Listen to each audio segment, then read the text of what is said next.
Welcome into the Fantasy Football Diagnostics Podcast, where we provide you with your weekly diagnosis of everything fantasy football. Whether it's season-long leagues, dynasty, DFS, or sometimes even IDP, we got you covered all year long.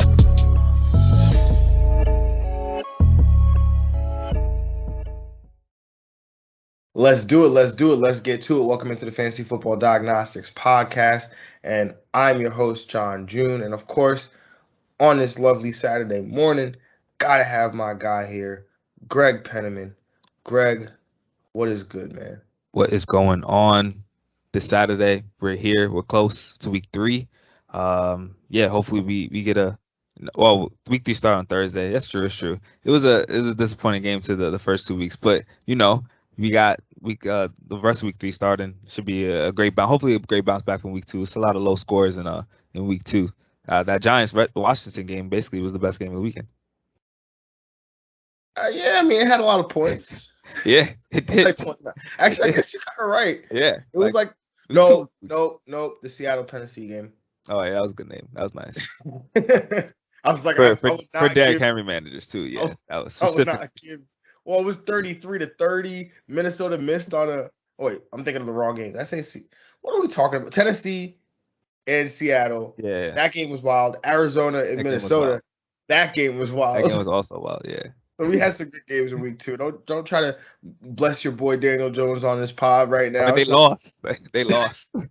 I know you're trying to give him a backhanded compliment, but you know what? Episode 192, week 3 game previews, part 2. A lot of good games on the schedule. We've already covered 9 of them. So if you want to check those out, just come. You can check that out, episode 191. But we will cover all the remaining games as we covered the 1 p.m. games in episode 191. So also going to do some starts of the week. Also going to do some get money where your boy is 2-0. Also going to do some Thursday night takeaways, which we will start with that right here. And so, Greg, the Carolina Panthers, led by my favorite quarterback, Sam Darnold. Just kidding. Led by Sam Darnold, to end up beating the Houston Texans by a score of 24-9. I'll start with you. What is your first Thursday night takeaway, Greg? Definitely that's just, this Carolina team, what they're working with, it's a good offense to be in fantasy wise in general. If you have Darnold as a quarterback, I think he gives you a safe floor. The Chuba Hubbard thing is pretty huge. The Christian McCaffrey. You mean the Christian McCaffrey thing? Oh yeah. The Christian, but when Chuba Hubbard in relief did well, so that is nice for people that are probably going to have to put up the money for him this week in Fab budget.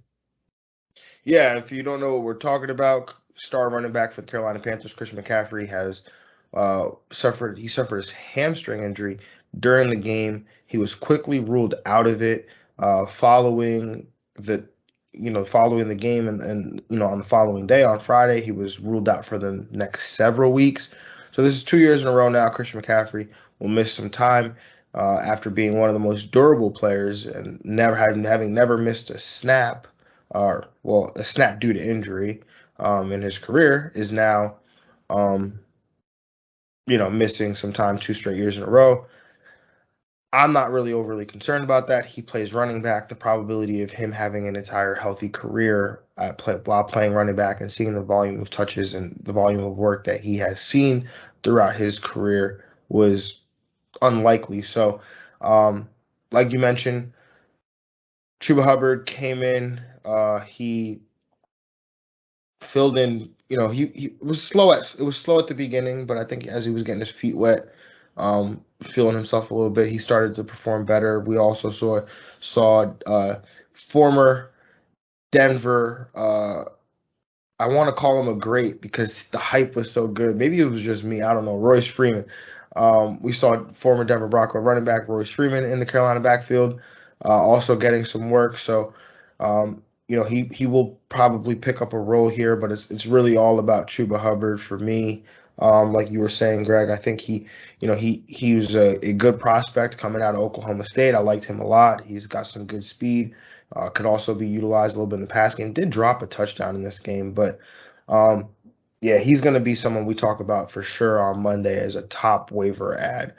Probably the top waiver Oh ad, yeah, not even barring close. Yeah, anything crazy. But yeah, true. but let's talk about one of my favorite Thursday night takeaways. I don't know where to go, so I'll just combine them into one. How about the the play of Sam Darnold playing well? He's on pace for a career high in yardage. The touchdowns, not so much, but he's playing well in a system that's designed by Joe Brady that is basically playing to his skill strength and playing to his strengths and accentuating what he does well, as opposed to what we've seen in the past under Adam Gase, where we're not seeing a lot of those things. So unfortunately, it didn't work out in New York, but fortunately for him, it's working out in Carolina. And on top of that, we're seeing my guy DJ Moore get involved here as well, and really take a prominent role within this offense. DJ Moore, as I mentioned in the what could go right, what could go wrong, he was playing shorter, he played shorter to the line of scrimmage, had a lower average depth of target back in 2019. And then in 2020, he was more of a deep receiver. And so we saw less stability from him on a week-to-week basis. But this year, it seems that he is playing closer to the line of scrimmage. Yeah, so back in 2019, his DJ Moore's ADOT was 11.1. In 2020 was 13.2. In 2021 is 10.7. So he's got 31 targets through 3 games. Robbie Anderson, unfortunately, only has 5. But this is where Darnold is looking when he's looking for a receiver. DJ Moore had 12 targets in this Thursday night football game, caught 8 of them for 126 yards. Him and Darnold have a really good connection right now. Greg, what are your thoughts on the performance of these two players? Oh yeah, absolutely. DJ Moore was I would say fantasy MVP of this game. That's just far as like the target number. You love to see that. It seemed like he was open every play, just going through this, finding all the gaps in the zone defense. DJ Moore was just absolutely amazing. Definitely, yeah, wide receiver 1 season for him. It's here. I think it's going to continue to be steady because the target number is going to be the same. Like especially without McCaffrey for these next couple of weeks too, I would expect even a more high potential for DJ Moore.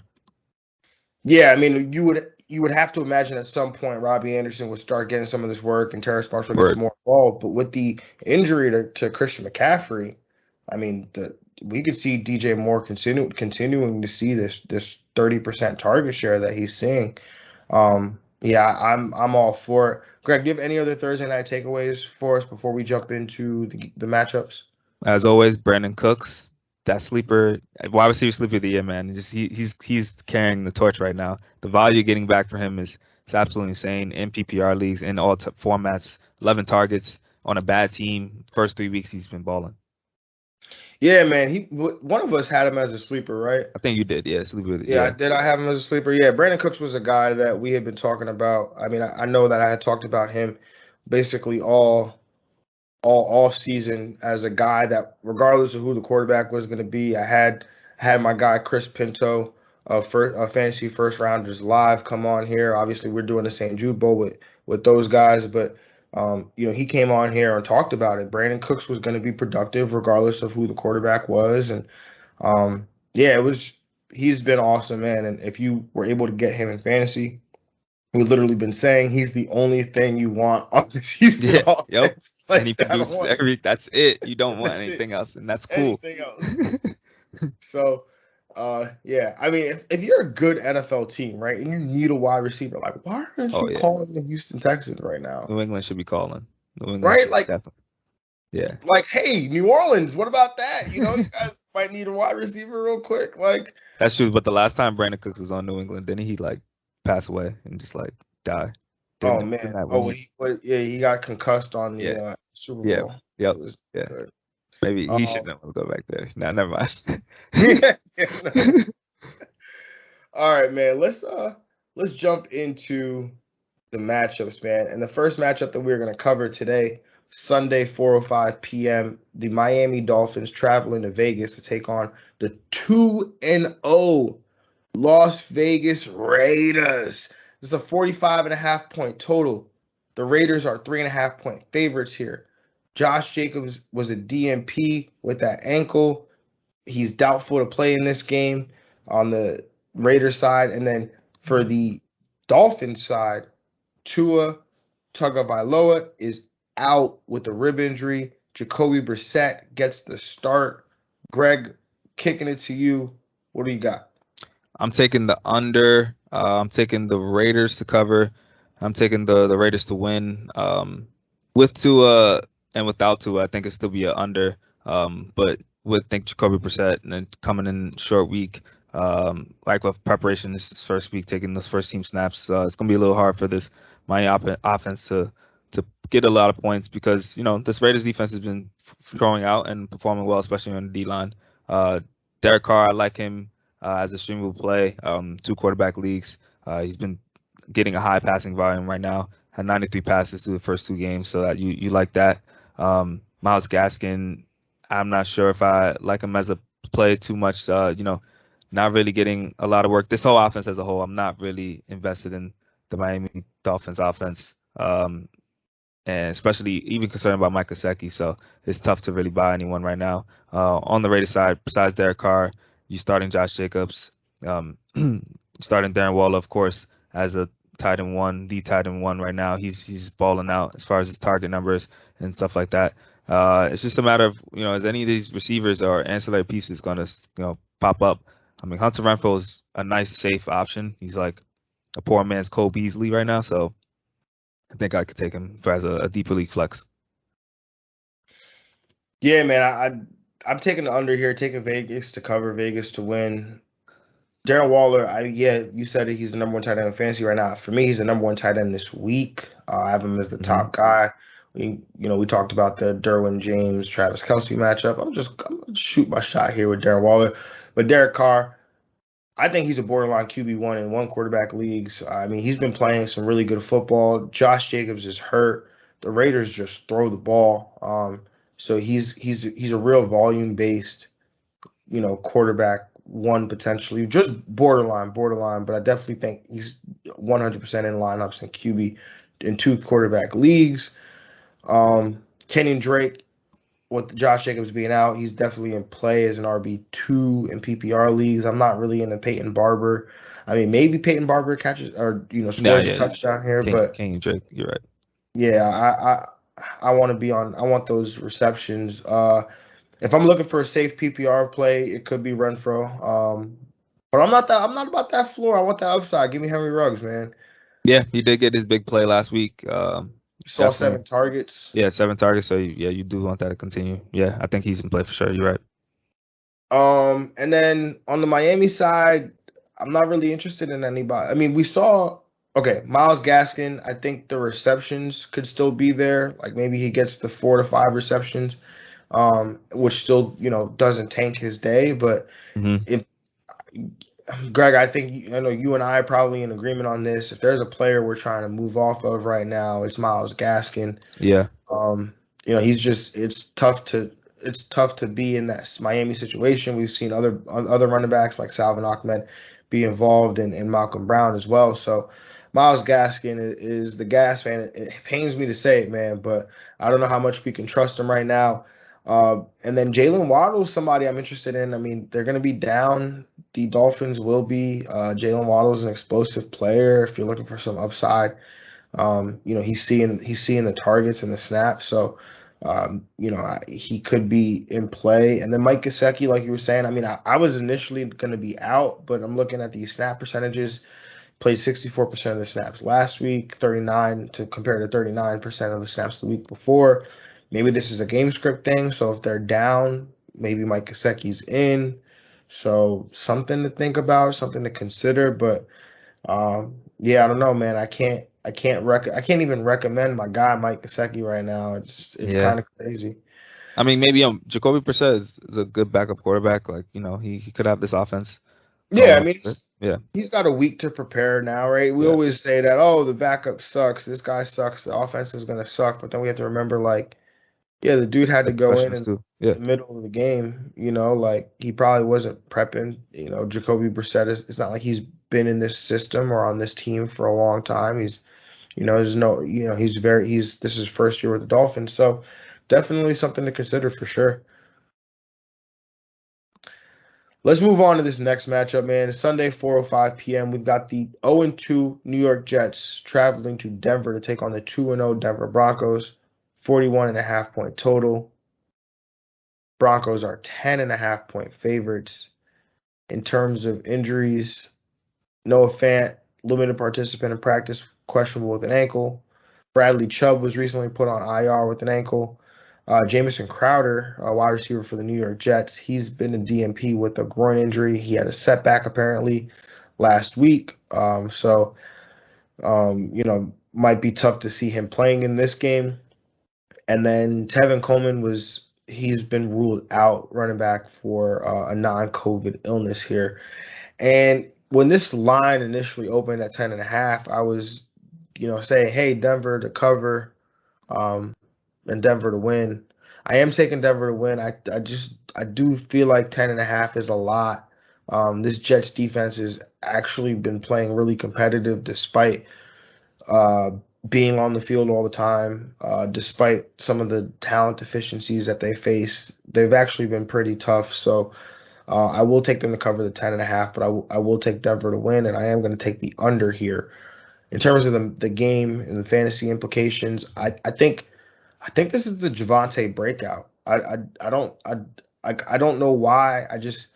Maybe he won't break out in a sense of like having like this 20-point monster game because he's not that PPR type machine like we saw DeAndre Swift do last year. But I feel like we finally see him get in the end zone here. I feel like we see him really take hold of this backfield here. He's just so close, and he's been playing some really good football through 2 weeks. That stuff that stuff really makes a difference. So maybe he can wrangle this backfield away from Melvin Gordon, and he's somebody that ahead of this game I'm trying to buy here, and even potentially after this game, depending on what the stat line looks like, I still might want to buy here. So Cortland Sutton is back to being a grown man. Yes, sir. He got it this weekend against a young, banged up Jet secondary. So continue to start him. Saw a 35% target share last week. And then Melvin Gordon, obviously he's been sharing that work with Javonte. He's definitely an RB3 with that RB2 upside as a double digit favorite at home.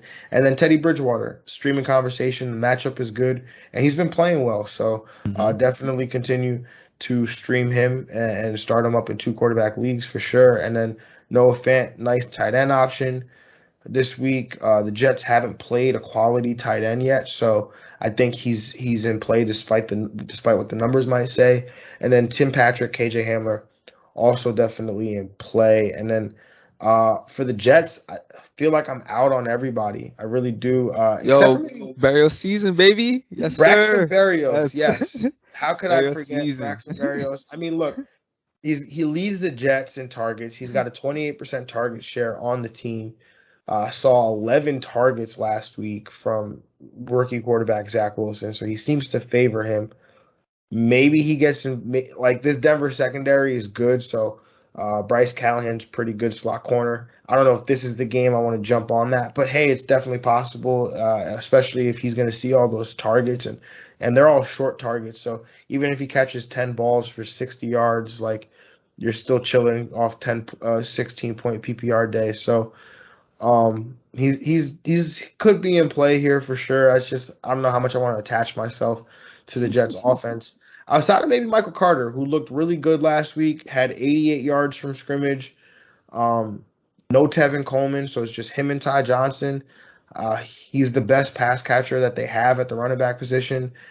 I'm trying to buy Michael Carter as well ahead of this game. Yeah, I'm gonna take the over. I'm gonna take the Jets to cover. but I'm gonna take the Broncos to win. I'm pretty much with you on that Jet side. Michael Carter, definitely a name that we should be buying. Just he's a great stash play right now. If you have him, the time is coming. So just be patient, and that pick and that value will come through with the volume he's getting.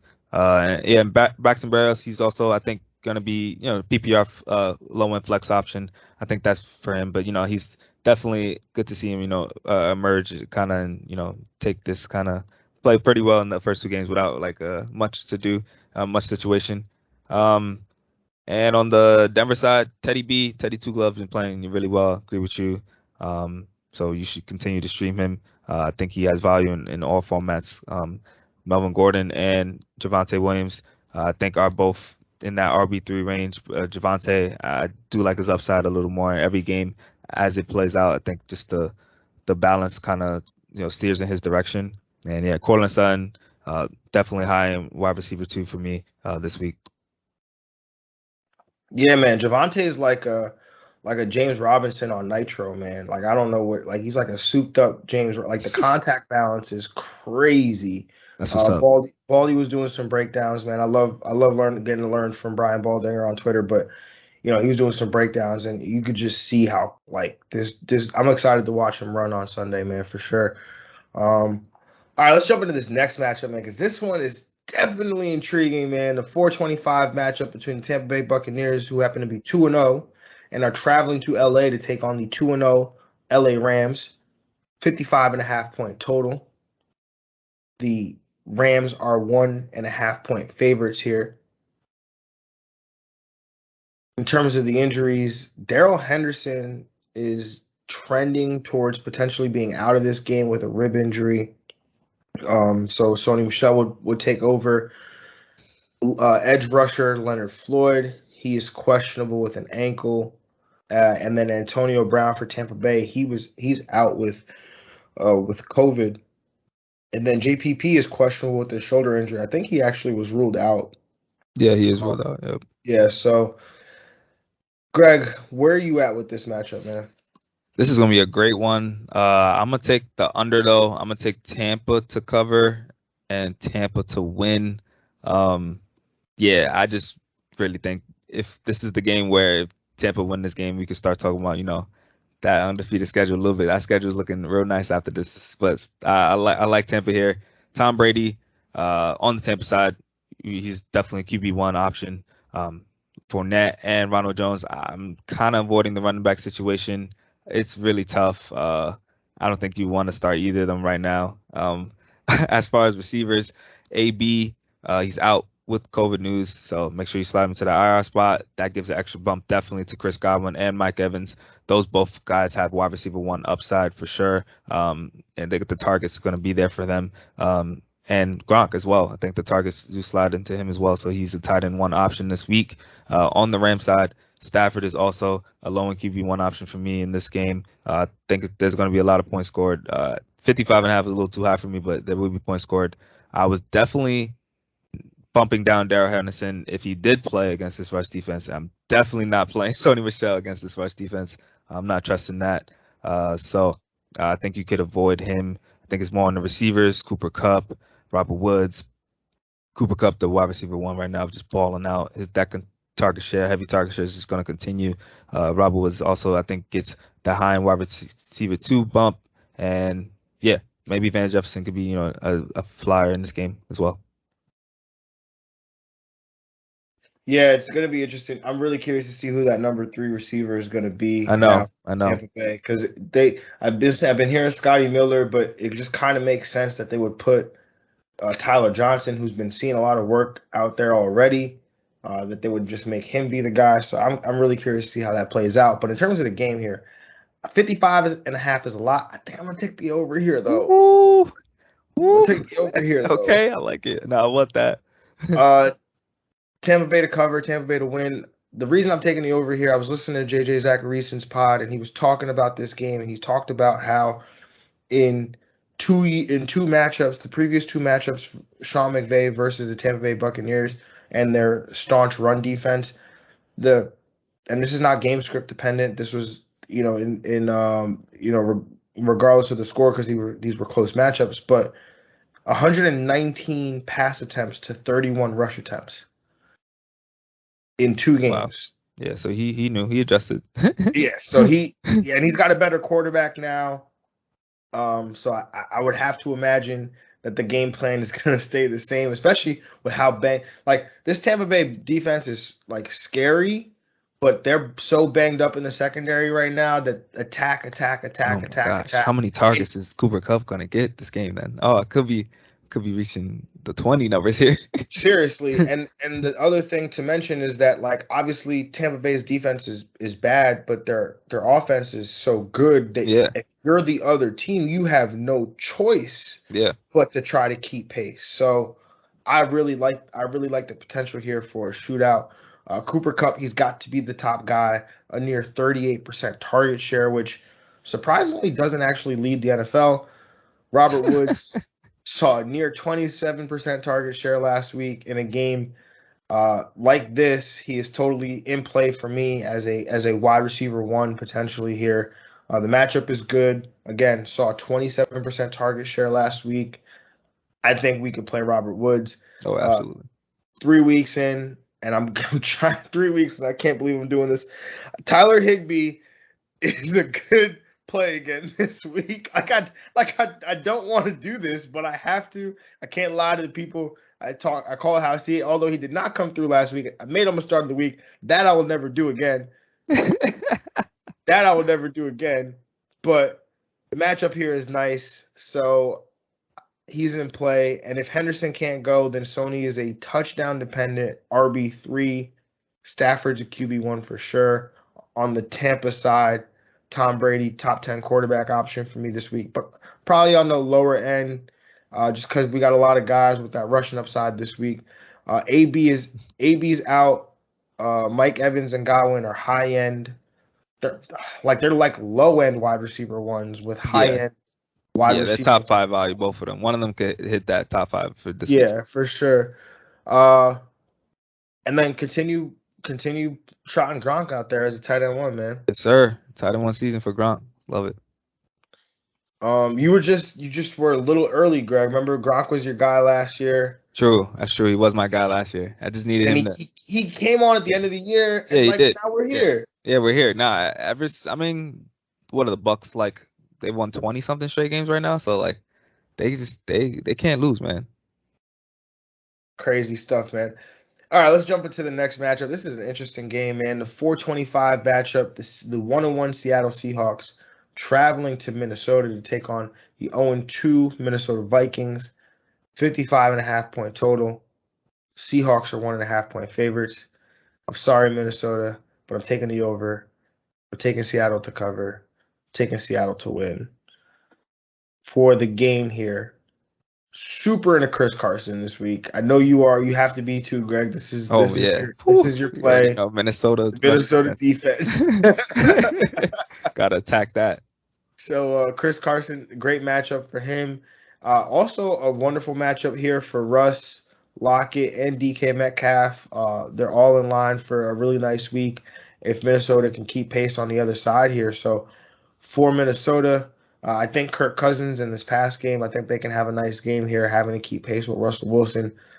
Jefferson isn't seeing, he's not seeing those big games. Thielen is seeing because Thielen leads the team in touchdowns, but Jefferson's leading the team in target share, 26%. And that blow-up game has to be coming for Justin Jefferson. He's too good of a player for it not to come through sometime soon. Still playing Thielen, but let's talk about KJ Osborne. Yes, sir. He's seen a 16% target share and an average of 6 targets per game through 2 games. This, with Cook potentially out here, I think Madison. I guess we didn't talk about Dalvin Cook. I didn't talk about the injuries, but Dalvin Cook is questionable with an ankle. He didn't practice all week really. So assume he'll be out. Anthony Barr questionable with the knee. Everson Griffin, limited participant with a concussion. Harrison Hand, cornerback, is out with COVID. And then for Seattle, wide receiver Freddie Swain, limited participant with a back injury. His backup, D. Eskridge, is in concussion protocol. And then Rashad Penny, the backup to Chris Carson, he's most likely out with this calf injury. So back to KJ Osborne, or back to Dalvin Cook, potentially being out here. Madison has a good matchup here, so he's in play potentially as an RB2, but if Dalvin Cook can't go, I'm really into this pass game here, and especially KJ Osborne, I think, gets a bump. Yeah. For me, I'm gonna take the over. I'm gonna take the Seattle Seahawks cover. I'm gonna take the Seattle Seahawks to also win. I'm definitely a favor in this game in the pace and how it's going to be very high scoring. So I'm buying pretty much a lot of people, especially on Seattle side. Russ, Chris Carson, definitely RB1, and wide receiver, QB1 play. Tyler Lockett, both the receivers, DK Metcalf, both wide receiver 1 potential here. On Minnesota side, Kirk Cousins definitely, I think, got low in QB1 value in this game. Dalvin Cook, if he can't go, Madison, of course, I think you're starting him with that RB2 top 30 potential expectation. And yeah, there's enough targets to go around for all three of the receivers to eat. So I'm buying all three. Definitely, I've had to rank them, Thielen right now with the touchdown upside. So you want that, and Jefferson, and then KJ Osborne as a solid, I think, flex option in this game. Nah, man, I gotta rank Jefferson 1. I hear you. I gotta touchdowns. I get it, but the target share, Jefferson's too good, man. He's too good. With that goal zone, man. Rodgers calls it. You know why Devontae Adams won that year? It's because of touchdowns. Remember, So. But he also had like a near 40% target. Yeah. That target share is crazy. But in the red zone is probably high, so it's probably a little bump in that red zone. So goal zone. But it's got to flip soon. I'm telling you, there's no way Adam Thielen is just going to blow Justin Jefferson out of the water. Nah, it's not. There's no way. Dylan's been a wide receiver 1 for a couple of years now. He's been. No, for sure. But a touchdown a game is probably. Is he going to finish with 17 touchdowns? No, but more than 10. I would bet that. More than 10. What about Jefferson? Yeah, I think he does. He gets those multi-touchdown games, so he'll get close to 10 too. I think. That's close. That's hard. I'm saying it's 17-game season. Yeah, he gets 10. He gets 10. I'm just saying he got the target. I'm just saying. So you would trade Jefferson for Thielen though? If I had Adam Thielen. If you had Jefferson, would you trade him for Thielen? I'm not usually a fan of that. The straight up wide receiver trades. So I probably wouldn't do it now. Okay. Yeah. Nah. I'm just trying to get you to say on air that you want Adam Thielen over Justin Jefferson. In this game, that's in this game. Right now. All right, side bet. Let's do it. Sure. Yeah, sure. Just need to bet on Justin Jefferson. All right, let's move on to this next matchup here. 1-1 Green Bay Packers traveling to San Fran to take on the 2-0 San Francisco 49ers. 48.5 point total. Niners are 3.5 point favorites. In terms of the injuries here, Green Bay has a few guys questionable. For the most part, they're okay. For the Niners, running back Eli Mitchell, is doubtful with a shoulder injury. Did not practice all week except for Friday. He got a limited practice in, but he's listed as doubtful. So Trey Sermon, who was limited earlier in the week, had a full practice later on in the week. He's questionable with his concussion, but he's on track to play potentially. And then if you're wondering who Jermichael Hasty, he's out with ankle injury. And that's, goes along with Raheem Mostert and Jeff Wilson, who previously were out. So Jaquez Patrick was recently signed practice squad. He comes from the Bengals, has recently seen some time in the XFL. Trenton Cannon, special teams player. He is also in the backfield. I feel like I'm missing somebody. Then they signed Chris Thompson. Yes. Oh, they did. Yes, they did. Thompson. Oh. They signed him. This thing's like a mess right now, but we're going to find out who the number one guy is potentially this week with Elijah Mitchell potentially being out. I'm not counting on him to play. Greg, what say you when it comes to this matchup? I'm going to take the under. I'm going to take Green Bay to cover, and I'm going to take Green Bay to win. I think they, get it done against this 49ers team.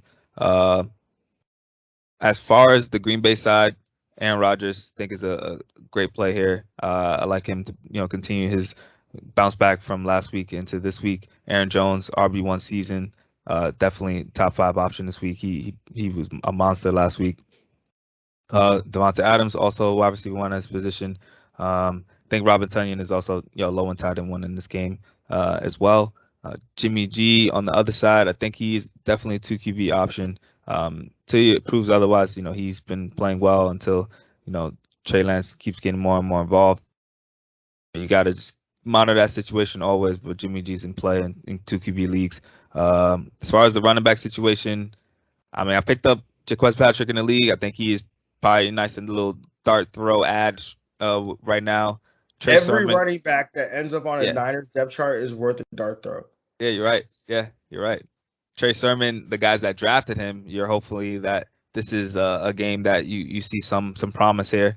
That would be awesome. So as far as if I had to bet on someone to come through, I think both of these guys could eat because the Packers rush defense isn't the best, and it's the 49ers rush offense. Like they're just a really well balanced team at that. So I think both of these guys can get some looks. I wouldn't start either of them. This is a wait and see mode here. And as far as the receivers, Deebo Samuel, definitely a solid wide receiver 2 in this game.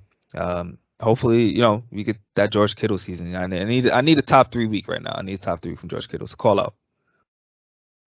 Yeah, I definitely call out George Kittle, man. Who did we call? Didn't we call somebody out? Didn't you call somebody out like 2 years ago, and it worked out, and we was like, "Yo, Greg, we need you to call somebody out again." I remember this. Yeah, I do remember it, but I don't remember the player. Yeah, I don't remember the player, but yeah, sure. bro, I do remember like this. Yeah. Call out George Kittle. Facts. We need this. Facts. Yeah, man, I went back and forth on this one because the Niners have. I just think about that game 2 years ago when the Niners trounced them. Yeah. But then Aaron Rodgers got his revenge last year. Both those games, if I'm not mistaken, were in. Why are they playing a third game in San Fran?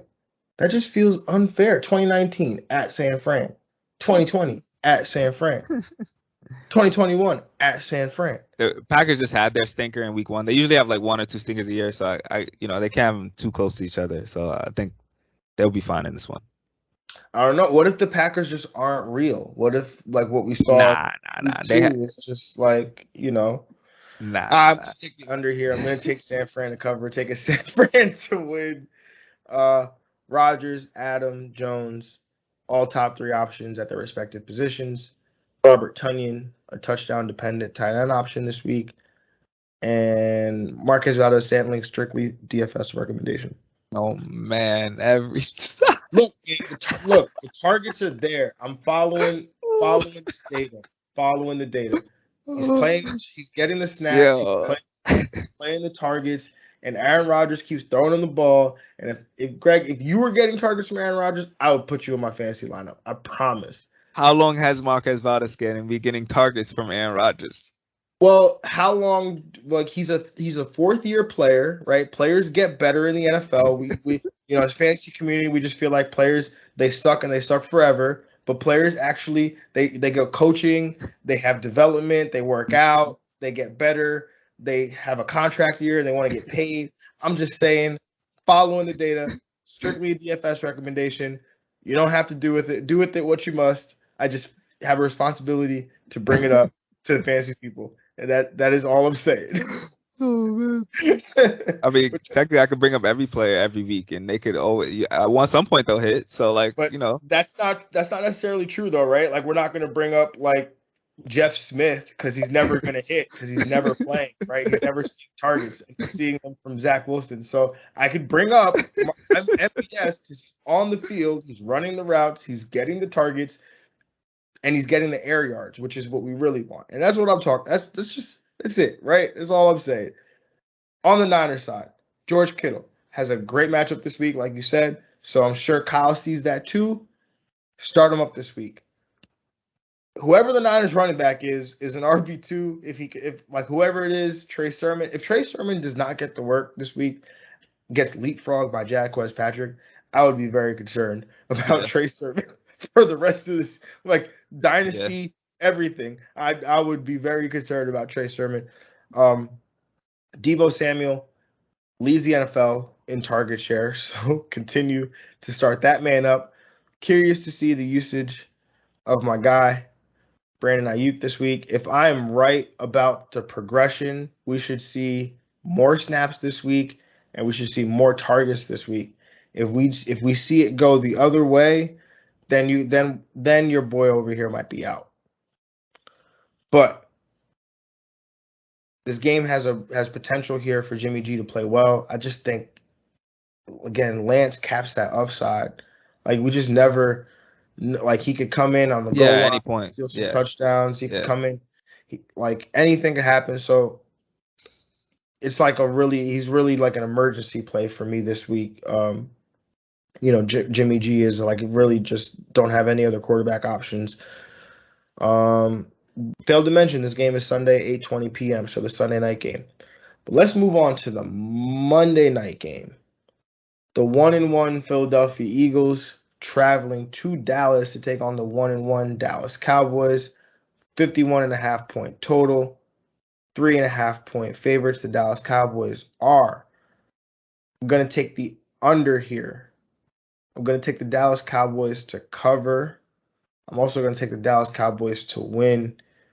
On the injury front, I guess I did that first. But on the injury front, Ty Nishke, he's the offensive tackle. He's out with an illness. Doris Armstrong is out with an ankle injury. Carlos Watkins is out with a knee. This is all for the Cowboys. Amari Cooper, questionable with a rib injury. For the Philadelphia Eagles, Brandon Brooks, he's on IR with a pectoral injury. Miles Sanders is questionable with a chest injury. So, like I said, taking the under, taking Dallas to cover, Dallas to win. Yeah, man, I don't know what you do with Amari Cooper. You play him. I think you have to play him. If he's playing, you play him. That's really it. I was telling you, Greg, don't be surprised if you get the one catch, 2 yards, no touchdown. Yo, that's not anymore, yo. Man, it was raining. But if he's limited at all, give me all the CD. Just give me all the CD. All right, always. Zeke, I think he's still in play for me as an RB1, even with Tony Pollard being involved. I think Pollard's an RB3 flex option. And then Cedric Wilson could have an increased role if you are the Amari Cooper manager. Amari Cooper plays on Monday night. So if you, in the event that Amari Cooper gets ruled out, you might want to have Ced Wilson on your bench so you can just make that easy transition. Mm-hmm. For Philadelphia, Jalen Hurts, great spot here versus Dallas. I know Dallas's defense is much improved, but Hurts brings that upside with his legs, so I definitely like that, especially if he has to try to keep pace with Dak Prescott in this Dallas Cowboys offense. Miles Sanders, an RB2 for me this week. Kenneth Gainwell has some intriguing flex appeal here as well. Devontae Smith, big time wide receiver 2 this week. The matchup is nice. And then Jalen Reagor, he also makes an intriguing, wide receiver 3 flex option as well. So I think Zach Ertz, I failed to mention, is out with COVID. So Dallas Goddard is the tight end to start here. So, Greg, what say you? All right, I'm going to take the over. I'm going to take the Eagles to cover, but I'm going to take the Cowboys to win. On the Eagles side, you love Jalen Hurts. Just a steady QB1 right now. Continue to using them legs. Got 144 rushing yards through the first 2 games. As far as the receivers, I'm with you and Devontae Smith and Jalen Reagor. They both have great matchups, so they're both in play. Of course, Devontae Smith for more upside, but Reagor definitely a solid flex option. And Dallas Goddard as well. That tied in 1 season for this game, especially with Ertz out. On Dallas side, Dak Prescott is starting. CeeDee Lamb, of course, is starting. If Amari Cooper can go, I think you got to play him for sure. But I agree with that Cedric Wilson advice. And yeah, Tony Pollard and Zeke, you're playing both them. I think Pollard doesn't play. Jerry Jones talked about the use of both of them. So yeah, I mean, in this case, the money wasn't followed because ever since they pay Zeke, I feel like they just stopped this cat. Yeah, man. It's just it always annoys me. I guess it does annoy me a little bit, but it's just like, why is Jerry Jones talking about like the usage of football players? Yeah. Like, you're not the coach. Yeah. I mean, but that's been Jerry Jones forever though. I know. It's just like, bro, give it up, bro. Like, give it up. Like on Hard Knocks, when he was just like talking about the players, and it's just like, bro, like, okay, I'm done. I'm done. That was my little spiel. All right, Greg, it's that money time, man. It starts of the week, bro. Quarterback start of the week, man. What do you got? Give it to me, man. You already know, let Russ cook. I got Russell Wilson in this game going against Minnesota. This is a smash spot for him. Yeah, he's going to eat in this one. You know, he's been dogging the last couple weeks. Last week for sure. Yeah, he's going to cook and eat. Yeah. 343 yards last week. He's got 6 passing touchdowns on the year. We talk about how Tyler Lockett and DK both have great matchups on the outside. Even Chris Carson will get some targets and catches. So, yeah, Russell Wilson's going to eat. I like it, man. I like it. My quarterback start of the week. This is one of them confidence starts of the week, man. But actually, I'm gonna call my shot. Not even all the confidence. I'm gonna call my shot here. Justin Fields, Greg's breakout is my quarterback start of the week, going up against Cleveland, who allows the 3rd most fantasy points to the quarterback position. Cleveland's also allowing the 4th most fantasy points per drop back so far through 2 weeks. And 8th, if you look at just fantasy points that come via the passing. This Cleveland defense isn't playing well right now versus the pass. They aren't even getting after the quarterback. When you look at Cleveland's adjusted sack rate, according to FootballOutsiders.com, they sit at 8th with a 4.9% adjusted sack rate, and they are 9th in defensive average depth of target, allowing an average depth of target of 8.3 yards and a near 70% completion percentage. And I've said this all without bringing up the legs. Fields is going to have himself a day here. He's somebody that needs to be in your lineup. He's a safe quarterback one. This is the same formula that we followed for Jalen Hurts last year, the same formula we followed for Taysom Hill last year. The floor is going to be borderline QB1, but the ceiling is much, much higher than that. Start him up, man. Yes, sir. Greg, your running back start of the week, man. What do we got? I'm going to go with, a guy that I've always loved in fantasy, Austin Eckler, going against KC this week at Kansas City, where it all started for Justin Herbert just last year around this time. So, yeah, you want to love this offense, and hopefully Eckler's going to be a major factor in that. Went from 0 targets and 0 receptions in week 1 to 9 targets and 9 receptions with 100% catch rate in week 2. You love that usage, that increase. Kansas City, one of the worst teams, bottom 5 against the running back position this year. So it's just a smash spot for Austin Eckler. And this team as whole, I think, definitely gets in the end zone. Definitely, man. I love me some Austin Eckler. My running back start of the week is going to be Saquon Barkley. This is probably the only time all year that I'll probably get to do this. I get to pick Saquon as my start of the week. So screw it, let's do it. He's got he's been on 76% of the running back opportunities in each of the first 2 games. His opportunities are trending up as well, going from 13 to 16 from week 1 to week 2. He's getting healthier. Had the mini bye week to take care of himself after playing Thursday Night Football, so should be able to bounce back. And he began to look like his old self a little bit and gets an Atlanta defense that allows the 13th most PPR points per game to the running back position. They're 8th in targets allowed to the position at 8.5 per game. They allow the 9th most yards per touch to running backs. This is a really nice spot for not just this Giants offense, but for Saquon Barkley as well. And if you are a Saquon Barkley manager, you drafted him expecting the discount, expecting to have a breakout game, this is the week, man, to really get that confidence going. Yeah, absolutely. This is the week for that Giants offense. Hopefully they get that first win as well. So, yeah, man, Saquon, let's go. Yeah, man. Greg, your wide receiver start of the week, brother. What do you got? I'm going to go with my guy, A.J. Brown, going against this Indianapolis defense. They've been exposed in the secondary this year, week 1 with Seattle. So, that A.J. Brown's going to bring it.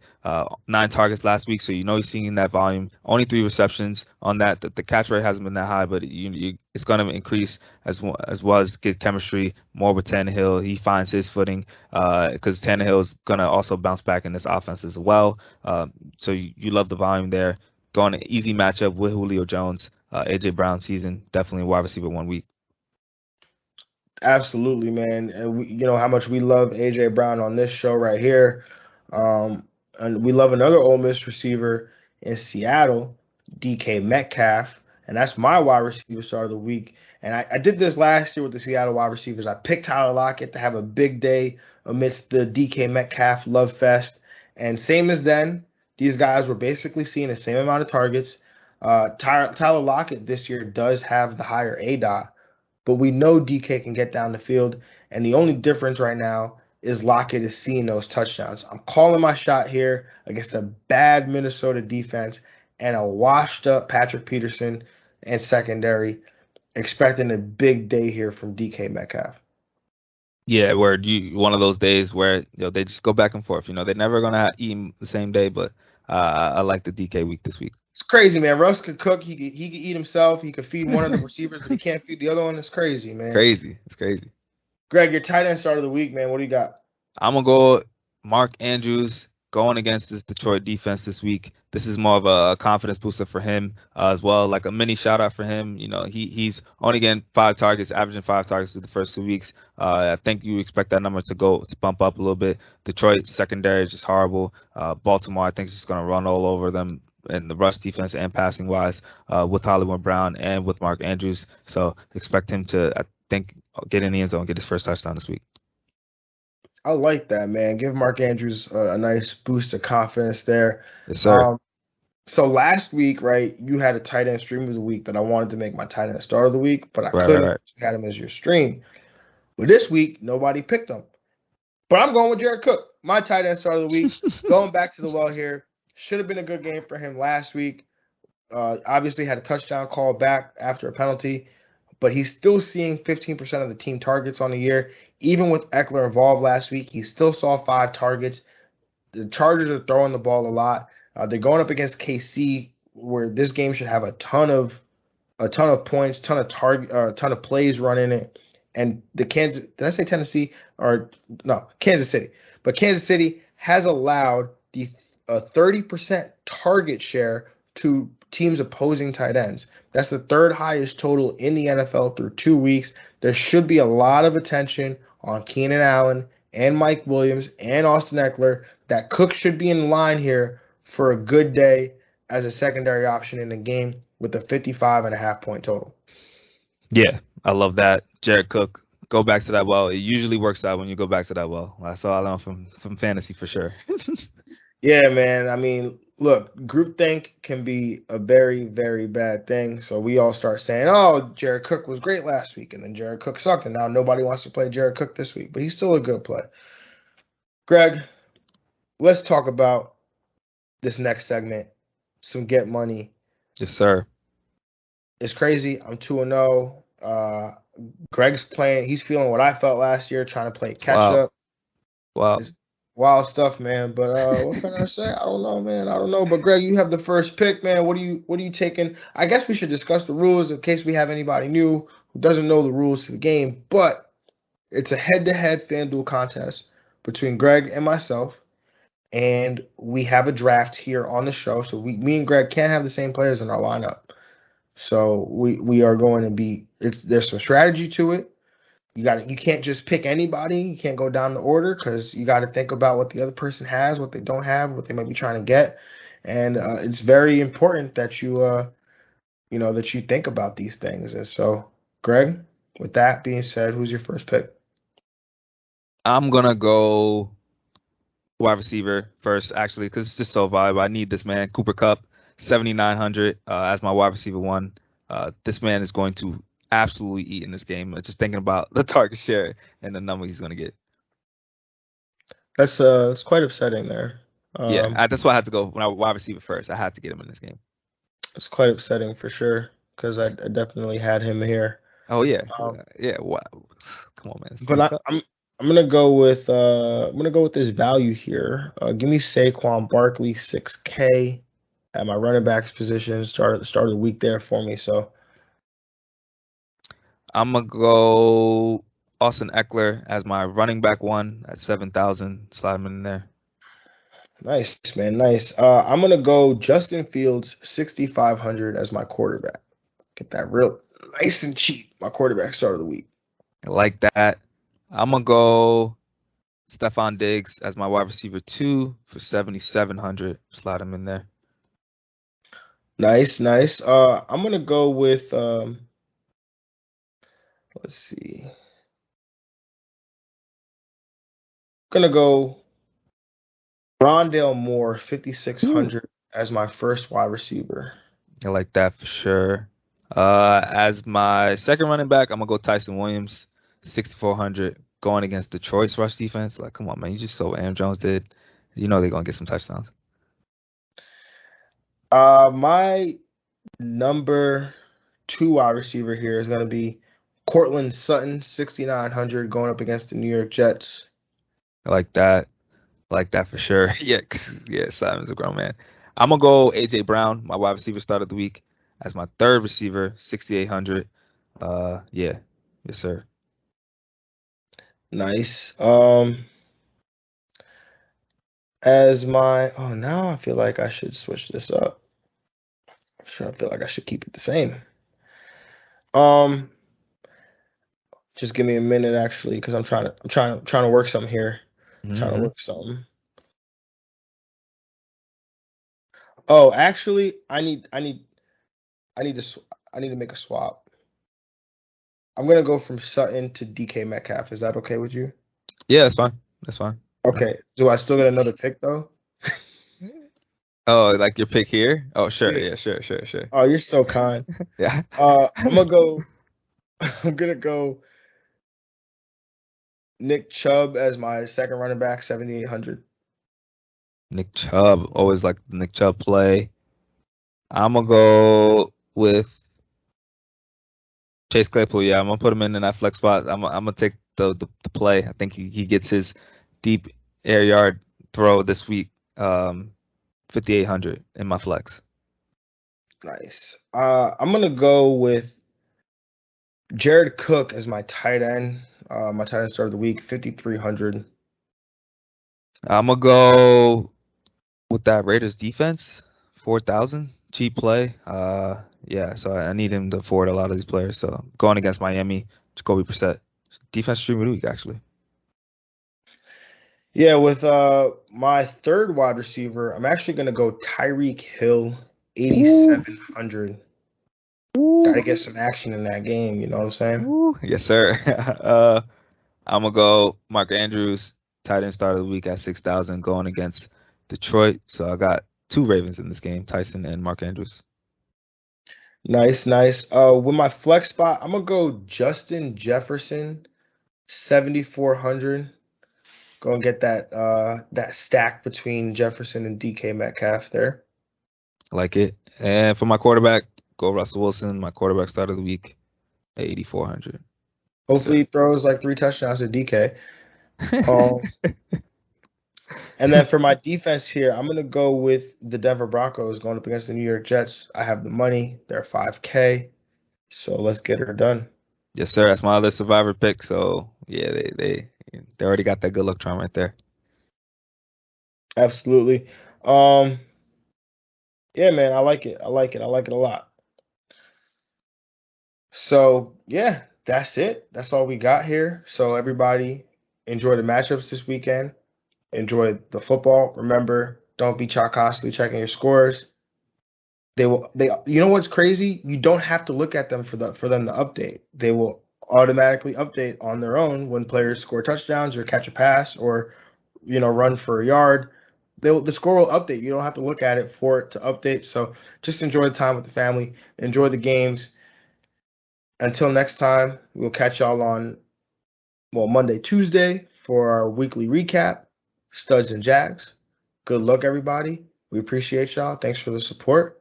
And have a good one. We are out of here. Peace. Yeah.